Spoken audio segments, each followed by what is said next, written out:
Welcome to Conveyancing Matters with Lorraine and Stu. Join us for a chat about all things property. Hi, guys. So, welcome to another episode of Conveyancing Matters. Today, we have a very special guest, the glamorous Lexie Carducci. How are you, Lexie? Hey, I'm really good. Thank you for that lovely intro. I did curl my hair this morning. Ah, there you Oh my go. word. So did Stu, actually. I was Lorraine, you've just spoke. I was about to say, and the equally glamorous Mrs. Richardson, but you That cut is, across me, so you don't get your glory now, unfortunately. no, it's only me. But We are all Lexi, fabulous. it's absolutely delightful to have you join us on our regular YouTube chat. For probably the two people watching who don't know who you are, because I imagine everybody else will, do you just want to kind of give us a little sort of potted history as to who is Lexie and where you sit in the property world? Because you've certainly got a really, really broad range of experience that I think will be really interesting to our viewers. Absolutely. Well, as you know, I'm pretty much property obsessed. I've been in the industry now for 12 years. I'll tell you how I got into it, but maybe we'll do that as a little side thing because that's quite a story in itself. But now I kind of cover three different avenues in the property industry. One is I own a company where I'm a property finder. So I help mostly people that are coming in outside of the UK to find their dream home in London, which is great fun. I'm basically Kirsty and Phil like rolled into one. Then, then I have a content creation company. So I create content for developers, for estate agents, doing things like property tours or area guides, like a bit of placemaking. Any like covering events that they might do, hosting events like the Ideal Home Show, Grand Designs I speak at. And yeah, anyone that will have me recently, really. And I've been across the country to events in Brighton, to Manchester, to Birmingham, like in the last month, talking at different events, which is it's really good fun because you get to hear from different people that are doing different things in the property industry and working as a freelancer. Like it's really nice to like get together with everyone and see where everyone's at, which is quite nice because working at home on your own can get boring, can't it? So it's always nice to come Absolutely. with those Yeah, people. it's fine. I mean, I went freelance about, I don't know, 6 years ago now, Lexi, and I do quite like just my own company, sitting in my own office. But you do sort of feel, I just feel, oh, I can't sit in my pajama bottoms all day. I do feel No. that I occasionally have to sort of get out into the world, and it's Oh, quite nice. absolutely. In fact, after this call, I'm going to head up to the high road and meet my boyfriend for a drink just to get out and about in the day. Oh, fantastic, Yeah. But fantastic. anyway, my third thing in property is I'm a property developer with my partner. So he actually owns a chain of estate agencies in West London called Aston Row, which they sold their lettings books to Foxtons maybe 3 or 4 years ago. So then they carried on with just sales, but they've actually just started doing lettings again this year. He Oh, also interesting. Yeah, he also owns a property development company, another one on the side with a couple of his friends. But myself and him, we have a small portfolio in West London. We invest in W3, W4, which is Acton and Chiswick. I feel like that is my patch that I know. And we do flips. We started doing some bigger developments, which we actually sold our pipeline and are going to go back to doing flips. Yeah, I mean, that's interesting, Lexi. We were talking off air because, we were saying off air that sometimes people on any sort of show really can just look irritatingly successful across the board, and clearly you are wonderful and successful. But what I found really interesting is you're sort of prepared to openly say, hey, look, the development side of it didn't quite pan out as we'd hoped, so actually we're pivoting and doing something else, and that I found to be hugely refreshing, I have to say. Yeah, I think that word that you used, pivoting in property, is absolutely key because things change so much. Legislations change, the financing changes to try and get, the interest rates are all over the place at the minute. So to try and, particularly with big developments where you're borrowing, well, in my situation was borrowing quite heavily. I guess it's always great when cash is king, which isn't often the case in so many different stories like my own. And when you're borrowing heavily, it's hard to predict. We've got a 5-year project going on and the rates are all over the shop, and things don't get completed in the time frame that you want them to, which I feel like is another quite a common story in the development world. Yeah, so we'd done a big project in Fulham, which took us, I think it took us about 2 years, and just so many things. It was like one thing after another with planning rules, trying to get planning through it took us maybe 6 months longer to get the plans in place that we wanted to. We had to keep going back and doing it in stages, which delayed us for a little bit. But all that time that you're being delayed, of course, you're borrowing from finance. Yeah. So you're still having to pay that back. It's not like that stops.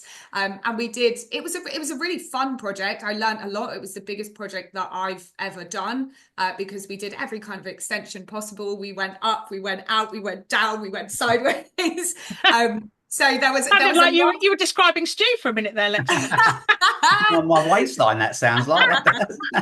So we did what I was thinking. Yeah.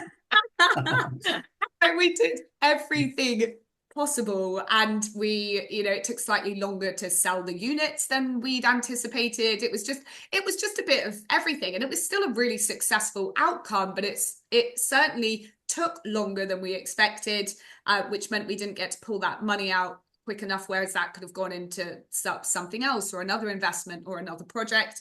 And it just we ended up borrowing more money than we would have ideally planned to, and it was kind of one thing after another. And the time, I think, was the biggest thing. The amount of time that I'd anticipated putting into it literally became like a full-time job, which is fine, but when you're trying to run other businesses on the side, you obviously, the time you put into something, you lose the time in something else. So I think after doing that one, we'd actually got 2 other sites in our pipeline. One where we were living in a bungalow where we had, because we were living in it, it didn't really matter so much that things were taking longer because it was obviously our home. But we finally got planning permission to knock that bungalow down, put up a house for ourselves, and then 3 flats on the side. And that was to do a basement as well. But we actually ended up selling that project. And that was a very, very interesting experience in itself. I mean, I do kind of love it when property doesn't go to plan, because I feel like if things aren't going to plan, you're learning, and I'm not sure I'd necessarily take that view as the property lawyer. What about you, Stu? Things not going to plan? Oh, absolutely. Yeah, absolutely. I tell you what's really interesting, though, is to hear you speak like this, Lexie, because there's so many other people on social media, and I know you're absolutely massive on social media, that do sell property development and deal sourcing and all different aspects of the industry as a very easy thing to do. And of course, there's now numerous courses that people can go on, and they do sell the dream without really talking too much about the consequences, and actually how difficult and expensive it can be if it goes wrong. Yeah, well, absolutely. And I feel like since lockdown, that has become a huge trend. It's like this easy sell property courses. It's passive income, but I don't think I've spoken to one developer where they've said, "Oh yeah, this is passive income." No, it's not. It's enormously active, difficult, stressful income. And of course, the old development thing is that age-old cliche, Lexie, isn't it? Because quite often, your profits wrapped up in the last unit or two, which you're not going to realise for 18 months, 2 years earliest, really. Nobody ever says that, do they? No, focused on the big headline figures. Nobody ever says about cash flow and how it works. And I think sometimes also, it can be misleading. Though, Stu, one of the things, Lexie, one of the things that Stu and I talk about quite a lot as property lawyers is, and it kind of links to selling the dream, because Stu and I will immediately look at something from the legal perspective and say, well, actually, there might be an issue there. Have you thought about that? What about the financing? What about, what about the fact that your profit's tied up for the next 2 years, et cetera, and often we're not giving the best news. And of course, the reality is, if we're not giving our clients good news, that probably means we're doing our job pretty well. Yes, actually. I was just going to say that. And that's actually, okay, you don't want to pick up the phone and hear that, but actually at least it's a reassurance that someone is on it. Yeah. It's really difficult because obviously we're not regulated to give financial advice, but the one that always gets me when I see a client entering into a contract with a bridging loan provider, and you think, crikey, you're tying yourself up here in knots, and obviously the end goal is to sell and redeem that finance. But what happens if something was to turn? We've got the budget coming up, maybe that could turn the market, who knows? What if you can't sell those plots and you can't redeem that finance or refinance? What if you can't? Yeah, and then You you start know, getting desperate and you take a yeah, hit on prices, and then yeah, that's every pound you drop your property price is a pound that's not going in your pocket. absolutely, yeah, Yeah, yeah. No, it's funny, exactly. isn't it? Yeah. Well, Lexie, you said off air, and we've got to ask you about, well, the bomb in the property. Do tell us, do Bomb in the tell. bungalow. Yeah, so that was that property. So basically, my partner and I bought a property maybe 10 years ago. It was the first property that we bought together to actually live in, but it was still going to be something that we were going to initially rent out in the end. We just didn't know that kind of time frame. Anyway, when we were living in it, we were doing it up as we were living in it, and we stumbled across a bungalow that, well, I say we stumbled across it, we literally did. We walked past it every single day at the end of our road, on the same road, like 30 doors down the road. And we were like, why is this still sat here? No one's done anything with it. It's overgrown. It looks horrific. So we managed to find out, we kind of, peeked in and found the estate agent's board that was all covered. It'd like fallen down. It was all covered over. So we called them and was like, what's going on with this property? And they said, oh, well, it's under offer subject to planning and it's been like that for 18 months. And these people the developers keep getting pushed back on planning.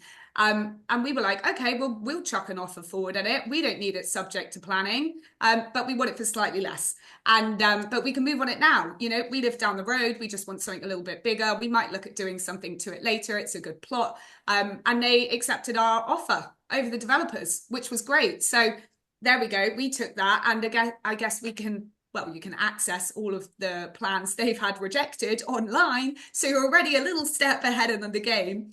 And we thought, okay, let's actually develop this because we'll just live in it whilst we try and go through planning.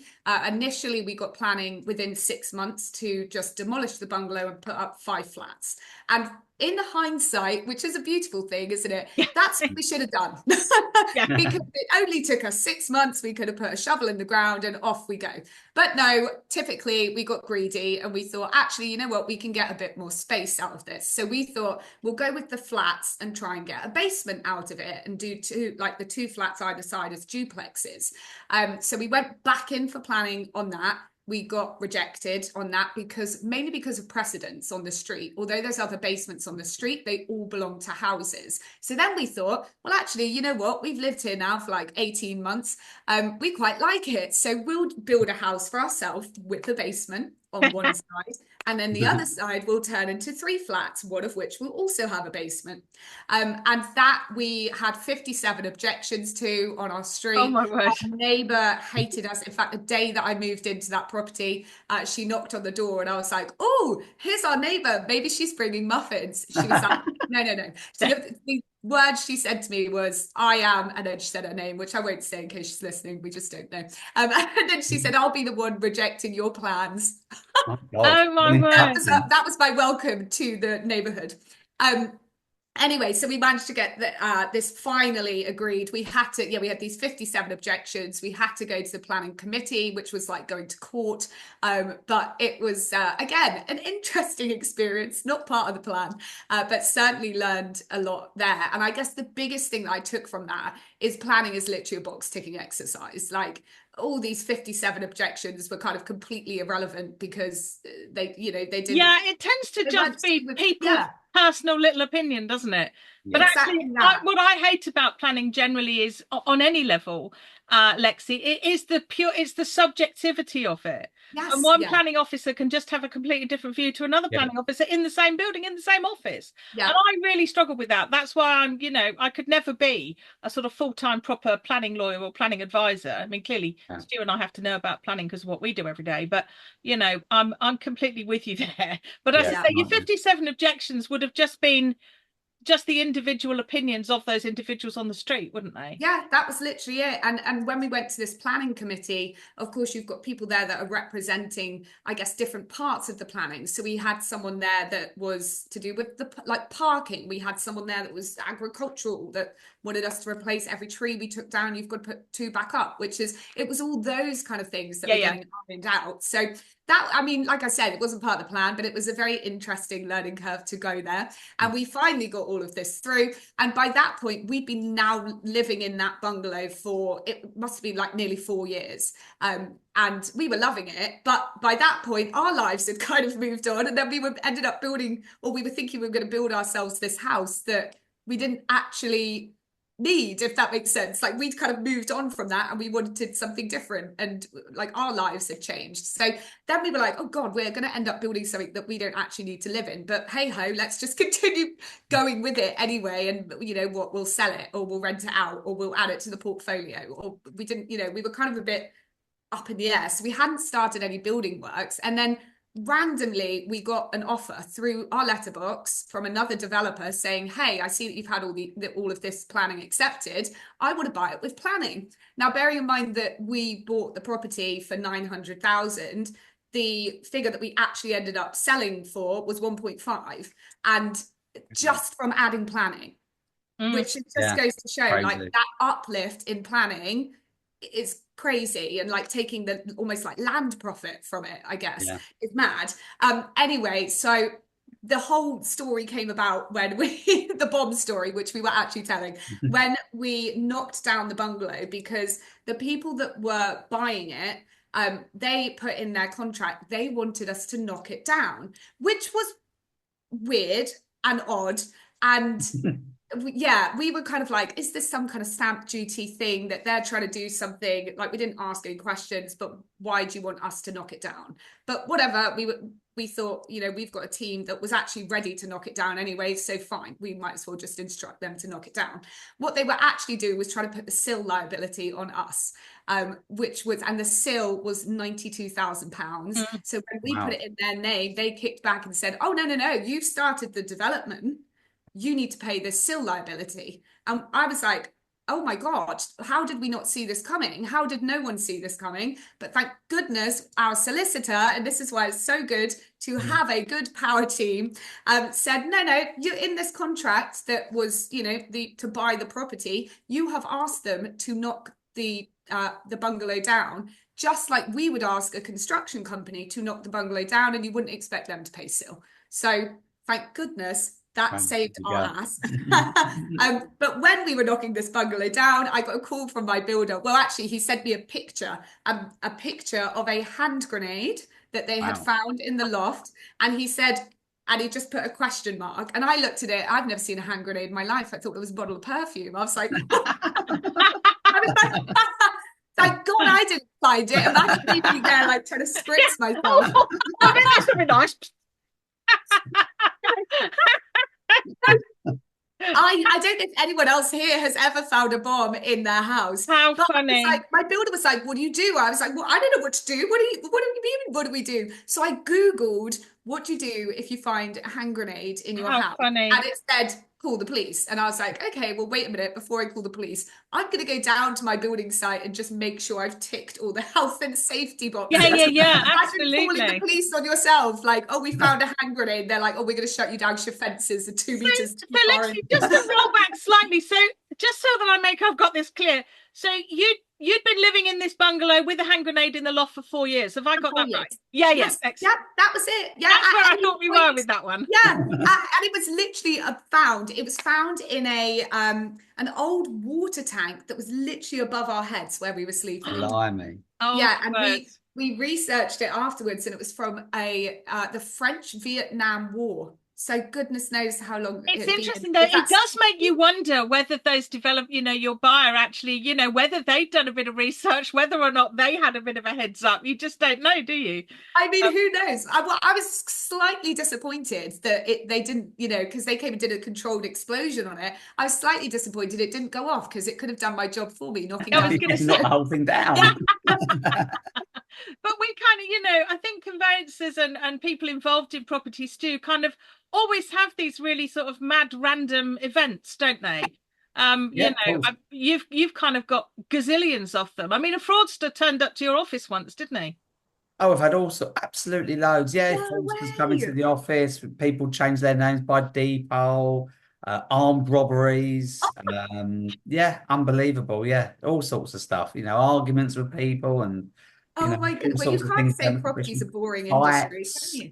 Yeah, I all goes think on, it doesn't it? does make me make me getting bitten by loads of fleas when I was a trainee in a house where the previous owner had died look a bit sort of boring though, really. I mean, I remember I grovelled around in a front garden once trying to find a septic tank. We couldn't find it. So I was just wandering around in the front garden, hitting the floor with a rock until it sounded hollow.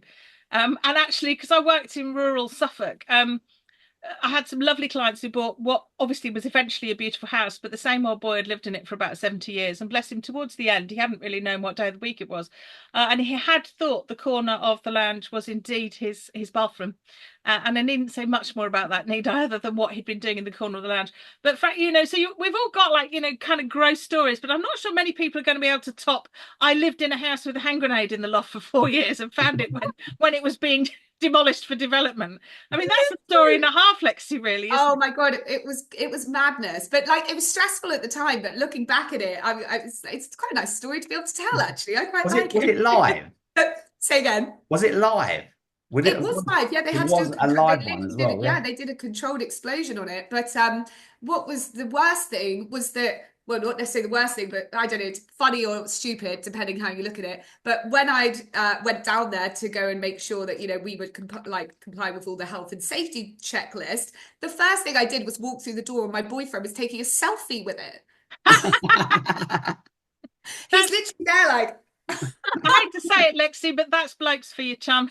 Well, here we go. That's boys lovely. Stu, we'd have caught Stu doing that. We'd have caught Stu Absolutely. invariably. I was like, can we please all put the bomb down? Like, and then I got blocked on WhatsApp because I'd sent a picture to so many people that I honestly think I got flagged because I could not use WhatsApp for the rest of the day. Like, How it funny. wouldn't let me do anything. So I think I'm probably on a watch list somewhere as Yeah, well. you are. Yeah, for sort of yes, sending things that you shouldn't be sending. What Literally. happens? So after they'd found the hand grenade, or after you found the hand grenade, do they have to do some kind of other search to make sure there's no other ones about? No, they didn't actually. They came in, took that one, and then That they was it. actually took it away, but they shut down the entire street. Oh, And we've really? got quite a well-known celebrity that lives on our street who also had to be evacuated, How funny. as well as my neighbor that hates me. And I was just Yeah, like, yeah, yeah. nice. And they still weren't giving you muffins. Oh boy, No one, no, absolutely not. how It was funny. probably the neighbour that broke in and planted it, I Well, I put reckon. it in. She probably meant to set it off. She was like, Yeah. damn, I found it. Oh, Lexie, how funny. That's a So good one. Oh, you but said earlier about people in property, maybe on your side of the fence, I guess perhaps rather than ours, really the ability to sort of pivot and do other things is really important. But in your experience, how do you suggest that people would perhaps go about doing that? Because I think when you've got your finger in a number of pies, when you're clearly talented, when you've got the right connections, that's something that's perhaps easier for somebody with your profile to do, Lexie, than a lot of other people. So what suggestions could you give people who perhaps have got buy-to-let properties that they're a bit worried about because of the budget coming up, for example? yeah. What sort of thoughts might you give them? Yeah, I think the whole getting involved in property as an investment business, you have to start with what you want out of it. Like I said, I go to these talks like up and down the country, and it's so interesting to hear different people's opinions because it is a very it's not one size fits all. Like everyone's kind of in a unique, different situation. Yeah. You have to do what works best for you, and your financial situation and your time management, I guess, and what you ultimately want to get out of it. So I have a portfolio of properties in London, which I'd like to grow and I'd like to add to, but it doesn't mean I can live off them. And I think, when you say to people, because we've got 8 properties in W3, W4, and people think, oh God, you own 8 properties. Like you must, why are you still working? But you can't live off them. You're making, with the way the interest rates are now, again, because if you've got cash to put into anything, great, and you own it outright, I feel like you're laughing at this point. But when all the interest rates went up, was it 2 years ago, and everything suddenly jumped? 3 of our properties also came to the end of their 2-year fixed. So I'm kind of, you're a bit stuck, aren't you? And you don't really want to sell an asset that can actually appreciate so much in value and make you money in the long run. So you kind of have to take a hit which means that you're not actually earning any money on it for a little while. Like we were in minus numbers with a couple of our properties for maybe 6 months that we were having to add to them. And then even when you are in profit, well, I'm using my properties as an example, you know, you might be making £200 a month on each of those, but you can't pocket all of that. You've got to keep it as a reserve. You've got to keep it in case something goes wrong. And I guess when I look at why we decided to try and do more development projects was because we wanted the big cash sums, because we weren't living off the rent of our properties. And, you know, in 50 years' time, again, I work as a freelancer. My plan, and we know now that plans don't always go to plan, but fingers crossed this is the plan, that's my retirement. Those properties will allow us at that point to retire, and they'll be eventually what we live off, or live off the money that they've made, because I guess you invest in London for capital appreciation, realistically. Whereas if you are looking for maybe slightly more of a, I know we don't like to call it passive income, but more of a money coming in that can potentially replace a job, maybe you'd look to invest somewhere else and maybe do a slightly different strategy that gets you a higher yield somewhere in a different location. You know, a lot of people that I talk to are doing HMOs, they're doing serviced accommodation in different parts of the country, which funny enough, still seem to be working pretty well, particularly the HMO side of it. Now, I don't own any HMOs, I don't own any serviced accommodation, so probably not the right person to talk to in depth about those. But it's interesting to hear what other people are doing with their investments up and down the country. And to me, I guess going back to doing flips and knowing, you know, that is the blueprint of each property. Our kind of strategy is to take 1 bedrooms, turn them straight into 2 bedrooms. You don't have to go through any planning. You don't have to go building extensions left, right, and center. You're literally reconfiguring a space, doing it up, and then selling it on. Or depending where interest rates are, you might be able to hold on to something and add it to your portfolio if the time is right. So I guess it's always looking at that, what your exit strategy is going to be as well. And in what I do in the property industry, I'm always looking to see where everything's at once I finish the project and where it's going to work for me to actually be able to hold on to that and add it to my portfolio, or am I just going to sell it on? Yeah, it's a bit like specialism, isn't it? You know, it's knowing your beans. We've got clients that will only ever convert into HMOs. We've got clients that do lots of rent to rents. But you don't get many clients that do a bit of everything. I think that probably outlines what you're saying there. Specialism, knowing what you're doing and knowing what your end goal is. You've got a target to work towards. Yeah, and I think that's like going back to just keeping it simple. Like I feel that's where we almost got a little bit lost in our journey, because we were like, no, we want to keep going, bigger, bigger, bigger, bigger. But bigger comes with more team members, more management, and more team members mean 50 other people's problems that you've got to deal with. So it's all these other things that I guess comes with building any business, doesn't it? But actually, sometimes it's better to just go, you know what? It's me, it's my partner, it's our builder and 2 team members, and that's it, done. Well, that's kind of an interesting thing, you know, in a way about you, Stu, because, you know, you sort of put on social media over the weekend, I think it was, you know, PCS has been in existence for, you know, like I think it's 18 years now. I'm expecting to come to the 20-year party, by the way, even if I'm retired. But, you know, kind of when you started, you would never have thought that PCS would have ended up being, you know, what it is now, with the numbers of employees you've got, the number of offices, the fact that you now do sort of national work. You know, it's a completely different everything Lexie said there I completely resonate with, because when I opened the office, it was just myself, and then it was 1 assistant, and we've organically grown over the last 18 years, but there was never a business plan, there was never an exit strategy. And before you know it, actually, you've created a monster that is no more profitable than you were 10 years ago. In fact, probably less. Yeah, with like 5 staff. And you don't actually know how you've got there. And all of a sudden, rather than doing conveyancing, you're doing things that actually you're not specialised in, like HR and finance and accounting. Nothing and to do with conveyancing. And therapy. All of that sort of stuff. So, nightmare. But I think having that end goal and that exit strategy and what you're looking to achieve is really important, because without it, you can't budget. And I think, you know, property is a lot more complex than it's currently being made out to be. And knowing what you're doing is important.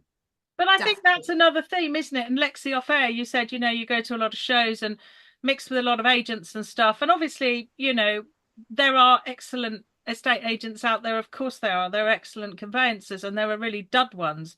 But I think we're probably at the stage in the profession now where it's fair to say that perhaps the gulf between agents and those carrying out the conveyancing legal work has perhaps never been so wide. And there is this idea, wrong, by the way, but that, you know, conveyancers, the conveyancing lawyers are just slowing everything down and don't want anything to happen, which of course is complete cobblers, because if we don't complete, lots of us don't get paid. Because the job has become different, because there's AML, because there's the regulation, because there's a risk and everything else. But what's your kind of view, Lexie, from the outside looking in? Because you're not an agent, you're not a property lawyer, you have that really interesting sort of view on both sides of the fence. So what's your view there? I guess, do you know what? It's really interesting. Again, going back to when I go across the country and talk to different people, how different things are outside of the city. Like, I work in London. Our solicitor's based in Guernsey. Like, I've never even met them. It's crazy. Whereas when I go to talk to other people across the country that are maybe from much smaller towns, or where I grew up in Torquay and Devon, I find that people move a little bit quicker, which sounds backwards, because you'd think, oh, you know, all the big cities, like everything's like go, go, go. But actually, they know each other. So your estate agent will actually know the solicitor, who will know the mortgage broker, because they are all rolling in the same small circles. And it's easier to pick up the phone because they're probably, you know, someone that you know of. Whereas we're going through the process at the minute because we just had an offer accepted on a property. Fingers crossed, we're due to exchange at the end of this month. I call that 4 weeks for everything to go wrong, but we'll see. We'll see what happens. But of course, you know, the agent has no kind of relationship at all with the solicitor. They haven't worked together before. Sometimes you come across agents that might have worked with solicitors before, which is great, but in this case they haven't. And I think even that sometimes is just, it can hold everything back, it can hold everything up. And not that I'm saying that anyone would ever obviously prioritize something, but it always helps if you've got a connection somewhere. Like, for example, the very first property that I ever bought was because I knew the estate agent, who was like, hey, we've got this coming to the market, I think you'd be great to see it before, because you're looking for your first home. And it ticks that box. It's in a great location, it's a good investment, and I took it off market. And that's, in my job as a property finder, exactly how I get access to all the off market stock before it hits the right moves, the Zooplas. So I do think like connections play a huge part in this game. I think one of the reasons that works, that model, in say Torquay, is that the agent, the lawyer, the broker, they potentially also know the client.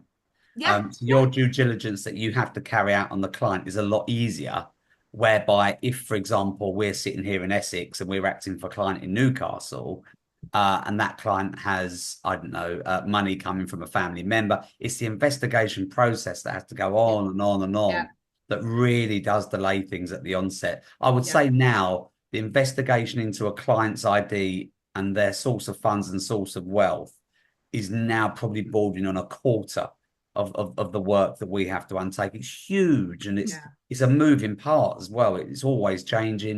You know, bank statements need updating before money's sent. It really is a complex part of the job now. Yeah. And like you say, there's so much moving parts. And if we go back to things like for first-time buyers, how many people are relying on almost being gifted money from parents, and then it's not just your accounts that people have got to check where money's come from, it's their accounts. Like, absolutely. It's really difficult as well, because I think from a first-time buyer's point of view, no matter how young or old, you know, the access to information on the process is very limited. I know all law firms will more than likely send out sort of, you know, process documents and guides to conveyancing, but it must be extremely difficult for somebody that's never been through it to comprehend the level of intel that we're about to enter into and go through. Well, I wonder though, Stu, actually the other way. I think there might be information overload. Actually, I think there might be just confusing. I think if somebody started to actually, you know, if they Googled, you know, first time buyer or information for me as first time buyer, I just think there would be so much out there. And I often think with the first time buyer, and I've thought this for a long time generally, you know, if you've got a decent agent, it's generally the agent that gets hold of the seller or buyer first. And they often kind of dictate the sort of pace and the nature of the transaction. And if it's if the agent is pushing everything along saying, oh well, keep your foot on the conveyancer's neck and they're all rubbish, that can actually really sort of colour the process. And the first time buyer's got nothing else to sort of compare that with. But I actually think that the amount of information that is out there, it could be almost overwhelming, because you've got stuff coming, from the brokers, and they've got their YouTube channels. You've got the likes of you and me, Stu. PCS puts a lot of stuff out there, etc., etc. Lots of people sort of specialising in sort of first time buyer content. And right. I think maybe accurate information then is the key, because yeah. me, I still, and no, this is a controversial subject, but if you're going to spend 300, 400,000 pounds on a property, and that process to get a mortgage, carry out the due diligence, look at the place, if that process takes, say, 12 weeks, I still don't, in my mind, and I know everyone disagrees with me here, but I don't see it as that long. If people actually understood more the level of work that you're doing to protect them, their money, and the process, and actually if people educated everybody how long things took and these things shouldn't be rushed, I wonder whether opinion would be different. Trying to push through something in 3 weeks, 4 weeks. If you go and buy, that's just the arbitrary time frames that are just picked out the air by the agent. That's out the air. Quite often. That's the thing. And that's the point. And people don't want to hear what we've got to say to them. And I think that can be a real problem, actually. And as I say, it is this perception that sort of, conveyancers, well, it's going to be slow because the conveyancers are involved, and keep chasing them. I mean, how ridiculous is that, Lexie? But the buzzword, unfortunately, which gets reeled out so many times, is you should be managing people's expectations. But managing somebody's expectations when they're told something completely different by another party is almost impossible. And if I say it's going to take roughly 12 weeks on average, everything's different, but roughly blah, blah, blah, blah, blah, and then somebody else says 8 weeks, the client will always want to believe the 8 weeks. That's always the problem. They want to go with what they hope they can achieve. So managing expectations, I think, when you've got so many moving parts, is so difficult. It's reeled out so often, and it's not as simple as everyone thinks it is. And being, like you say, being told so much different information from so many different parties, it's no wonder everyone gets confused as to, oh, but you said it was going to take this long. Oh, but you said that it was going to take this long. But why wouldn't the lawyer know? That's also what slightly baffles me. Why wouldn't the lawyer know? But actually, one thing I was going to pick up on, Lexie, that I'd be really interested to get your view on, obviously, as a property finder, because certainly Stu and I find on this side of the fence, and it's been this case since the year dot. And I suspect, to sound like a patronising old biddy, I was probably doing this before you were born, bless your heart. But and Stu sort of said, the biggest purchase of people's lives, 300-400 grand, whatever they're spending, 3-4 million, it doesn't matter. I've always had the view, and nothing will change my mind, but people generally are not interested in that. They're not interested in the covenants. They're not interested in the title. They're not interested in the price, the amount of deposit, the amount of debt, the amount of anything else. All they're interested in, Lexie, is the fittings and contents. Am I going to get the curtains? Am I going to get the carpets? Oh, that looks nice. Oh, I want one of them. And they'll get out of their pram or threaten to withdraw from the transaction for a set of conservatory furniture.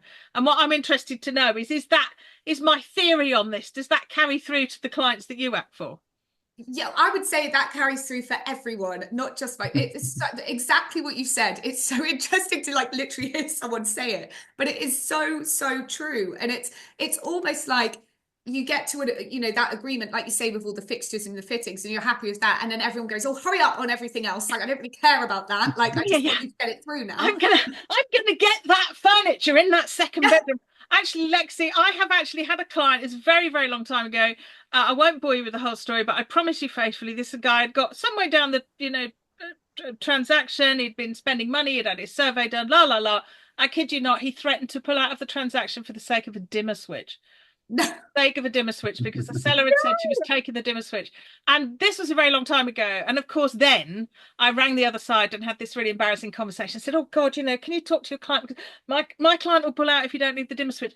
Now, I would say to him, "Oh, please pull yourself together. Are you really threatening to pull out for the sake of a dimmer switch? We can go to B&Q and buy you one for £5.99. You know, give your head a wobble." Yeah. So I would probably be much more likely now to say it as it is. But at the end of the day, you know, client's king. If somebody wants to threaten to pull out for a dimmer switch, then I've always agreed with what you're saying. I think that the average person looks at the price of the property and equates it to how much they can afford per month. It's all based on affordability. But how much do I need? Because I have to have that if I need 30, 40, 50,000 pounds. How much is it going to mean each month? And what am I going to get for it? It's almost as simple as that, isn't it?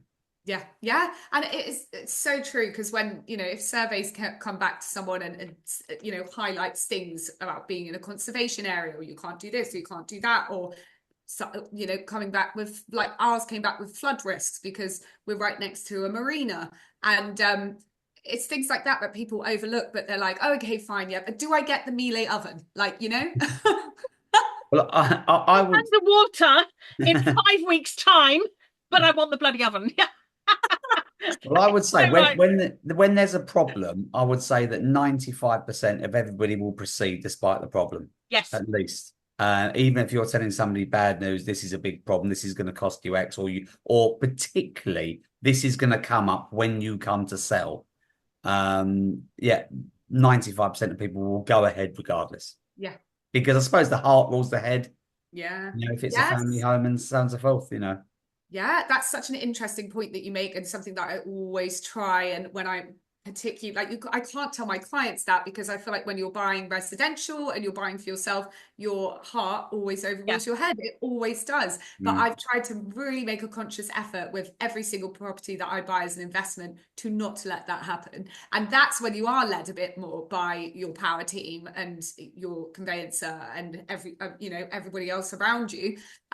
Because it becomes a financial decision, not a like life decision. An emotional decision. Yeah, Yeah. absolutely. Yeah, it's a bit like the survey. Always amazed how few people have a survey. Oh, yeah. You know, we explicitly explain that the condition of the property will not be covered by the conveyancing, and we advise you, you know, do this, blah blah blah blah. But very few people do. Yeah. Stu, I'm getting a mortgage valuation report, so that's okay.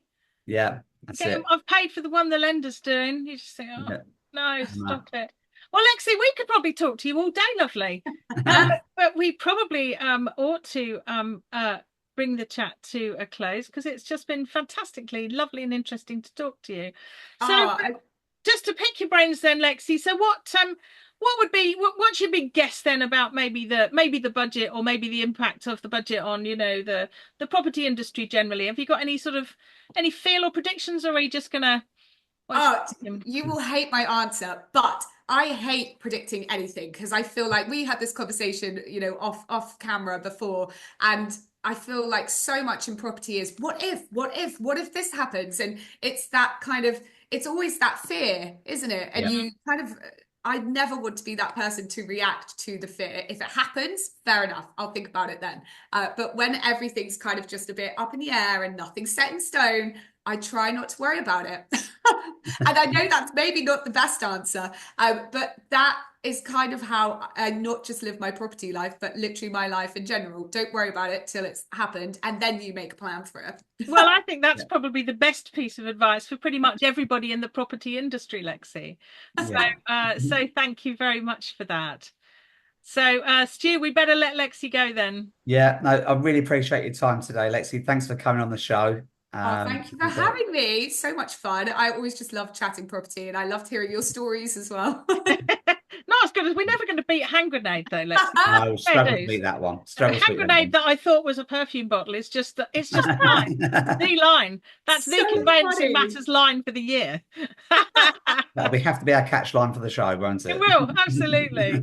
Oh, well, thank you for joining us, lovely. Take care. Take care. Have a lovely evening. Bye-bye. Bye. Bye.